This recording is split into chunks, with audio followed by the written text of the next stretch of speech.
The United States is changing. These days, the changes that are happening are on a level of change we haven't seen since like post-war America and probably the early days of the dot-com era. Back in the day, we had to sort of wait until after the time or era had happened to realize how big of a deal it actually was. These days, with media like YouTube, Facebook, TikTok, and Threads, we see our world changing in real time. When you do research for a living like I do, you start to see things happening and you notice trends. As the trends evolve, you start to have opinions and predictions on where they'll be in the future. Like this mechanic one time. This is a perfect example. A mechanic one time in the late 80s or early 90s was talking about cruise control, and he said cruise control's just the beginning. By the time you're my age, cars will drive themselves, and here we are. He worked on cars every day, and he could see where things were going. He noticed the trends, and he had his opinions, and in this case, he was very accurate. In today's video, I'm giving you my prediction on things that will happen within the next 5 years when we have our 2028 presidential election. We will be living in a different America by then, I'm sure. These are just my predictions based on the knowledge that I've picked up over the last handful of years doing these videos.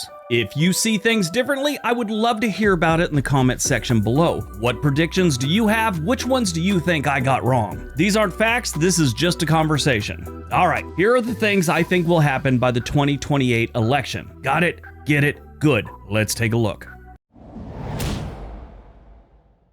Number 10, the political landscape. The political landscape in the United States will become more polarized. The current political climate in the United States is already quite divided, and this trend will likely continue in the coming years. It's already incredibly toxic in Washington, D.C., and even at the state level. Probably really hard to believe it'll get much worse. But it will. As the two major political parties become more and more entrenched in their respective ideologies, it will become increasingly difficult to find any common ground. Getting anything done between these two parties right now has become about as difficult as giving a porcupine a back rub. This, of course, will lead to more gridlock in the government and make it more difficult to address important issues. In my opinion, I think we'll see a third party come into power, maybe not by 2028, but I would bet within the next decade. I don't think it'll be a new party out of nowhere. I honestly think the major parties, at least one of them, will split. Both parties now have these extremists, and they used to be like fringed characters in politics that nobody really paid attention to. Now, because of social media, they're in the forefront. Number 9, manufacturing will make a comeback. This one is already in play. Different companies have been pulling manufacturing out of China at a faster pace every single year. Different corporations in the United States are seeing cheap labor isn't all it's cracked up to be. When I was at Nike, they were pulling manufacturing for their newer shoes back to the US because of people, stealing design, copyright issues, and, all of a sudden everyone's got their tech. And believe it or not, there's a lot of tech that goes into shoe making. That's just one example. I've heard Adidas has done the same thing, along with different computer manufacturers. Now, there's a few other reasons this is happening. Obviously, China being the biggest in the world of manufacturing. They got cheap labor and plenty of people. But in recent years, China's been kind of taking a hit on the world stage, with all their problems they're having with Taiwan, that right now has the potential to turn into an armed conflict, and that'll force the US to put sanctions on China and maybe even stop or limit what companies can do business-wise in China. And there's one other thing. During the pandemic, we realized some of the products we need were only made in China. Medical supplies were a big one. The masks that they really wanted everyone to have, we didn't have enough, and we had to get them from China. Well, everyone now was ordering from China, and we were kind of at their mercy because we didn't have the systems in place to start producing some of the medical supplies that were desperately needed. It took months for US companies to start producing what was needed.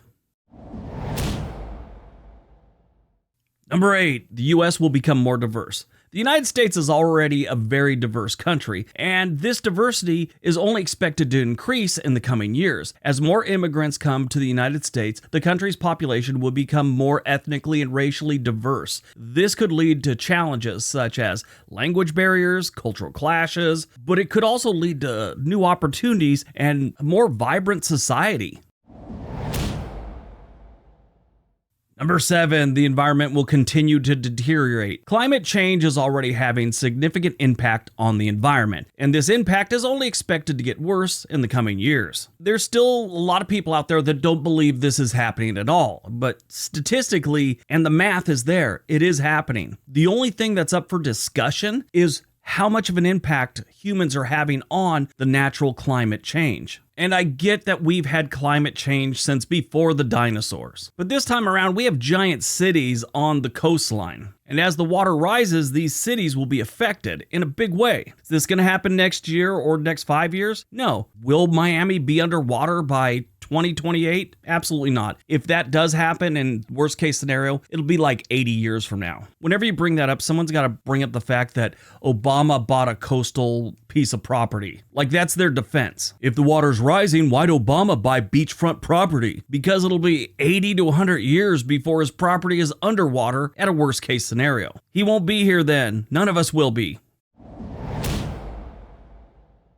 Number 6, technology will continue to advance rapidly. Technology is advancing at an unprecedented pace, and this trend is not expected to change anytime soon. New technologies such as artificial intelligence, robotics, gene editing are already having a major impact on our lives, and this impact is only expected to grow in the coming years. Think of the major technological advances we've made in most of our lifetime. People are getting picked up for murders that they committed 40 years ago because of DNA evidence. Family member decides to figure out what part of Europe they came from. One thing leads to another, and the police are at the door of your condo in Boca talking to you about a waitress you knew when you were 22. These technologies could have both positive and negative impacts, and it is important to be aware of both the potential benefits and the risks. Obviously, AI and automation are a big risk, but they're also incredibly useful. That sort of leads us into the next one.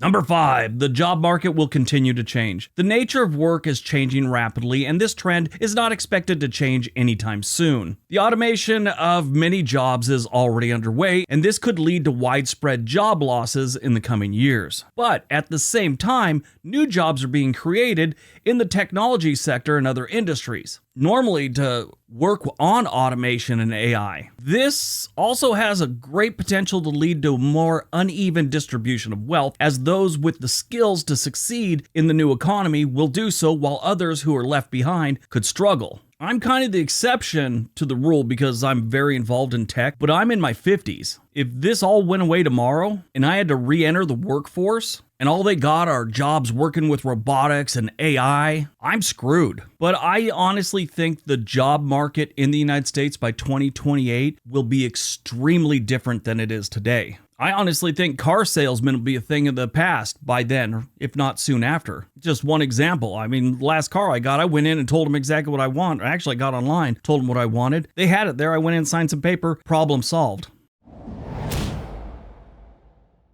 Number 4, a shift in global affairs. The United States has been a major player in global affairs for many years, and this role is likely to continue in the coming years, but differently. Most of our involvement in global affairs, at least what we see, has been in military intervention. In my life, there was the end of the Vietnam War. We invaded Grenada, invaded Panama, Somalia, Iraq, Afghanistan, and I'm sure a whole bunch of smaller conflicts none of us know about. And that's where I see the change happening. We're no longer going to be putting boots on the ground, so to speak, in every little conflict around the globe. I'm sure we will continue to defend our allies and support them, but I think where the change is, we will closely work with other countries to address common challenges. Things like drought, food shortages, internet infrastructure, normal infrastructure. I also see us pulling away from the Middle East in a big way. I mean, I don't think our foreign oil dependency is going to end before 2028, but I think that's on the horizon, and I think we're going to be less involved in the Middle East because of that. Number 3, more of a consumer society. The United States is already a consumer society, but this trend will likely continue in the coming years. The rise of online shopping will doom us all. It's just too easy, and half of us lack the control not to buy way more than we need. I'm one of them. I own a pink Darth Vader Funko statue I bought at 2 a.m. and rushed the delivery for some frickin' reason. I'm not an outlier. Half the United States is just like that. I mean, I don't know if everyone's into pink Darth Vaders, but other things they're shopping for.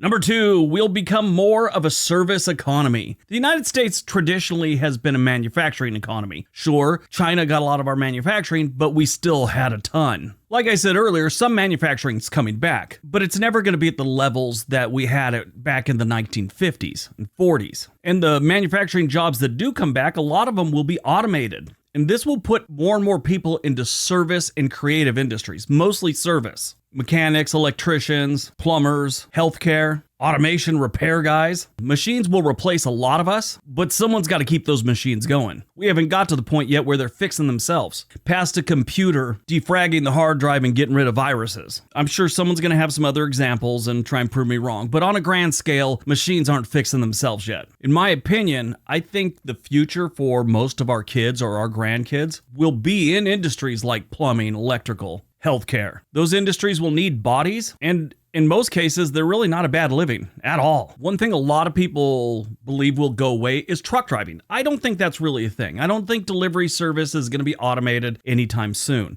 especially when it comes to truck driving. That's a couple generations away, and that's because companies don't want to get too involved in something like that where if it, like, I don't know, a truck kills someone, you'll have serious backlash from the government and the people. And no one's going to invest billions in robot diesel trucks that could be grounded every time there's an accident. You know, people will get upset about it, the government get upset about it, but then they'll sort of ignore that accidents happen all the time. And I'm sure if you looked at the NTSB's data, semi-trucks are killing a couple people every single day, at a minimum. Thousands and thousands of people get killed every year on our roads, but human error is a little easier to accept than a robot killing an Oompa band on the way to an Oktoberfest in Wisconsin.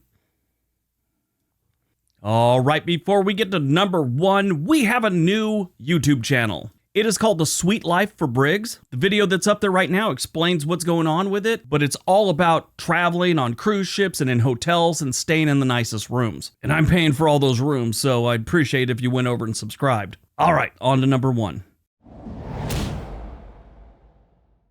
And number 1, less college, more trade school. I think college is great. Let's get that out of the way. I think it's a great path to be on into your adulthood. I think everyone should go, but not everyone can. Now, theoretically, yes, they can. I know someone's going to say that anyone can go to college. Yeah, theoretically, everyone can. But here in the real world, people can't afford it. Some people don't have the drive to attend a four-year college. And many Americans didn't have the home life that would have given them the life skills to get on that path. On top of all that, you have just the extreme costs, student loans, worthless degrees, and of course, the political fighting about what's being taught in the college and university systems. I think people will be opting for trade schools more and more in the coming years. Like I've said before, nothing wrong with being an electrician, a plumber, carpenter, mechanic, whatever. I'll just give you one example. If you're a journeyman electrician, here in the Oregon area, your salary can be somewhere between $55,000 and $110,000,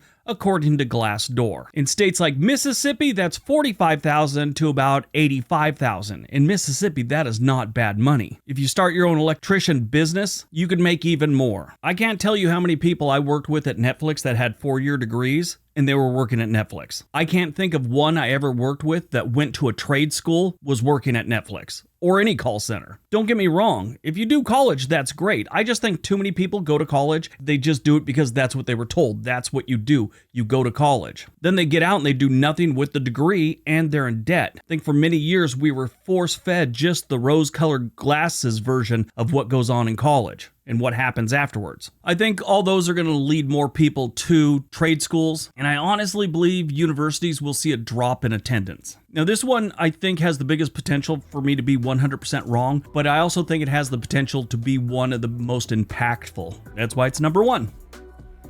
All right, that's today's video. A little bit different, a little bit weird. Hope you guys enjoyed it. Hope you got some information out of it. Don't forget to leave some comments down below. Tell me what you think. Have a great day. Be nice to each other.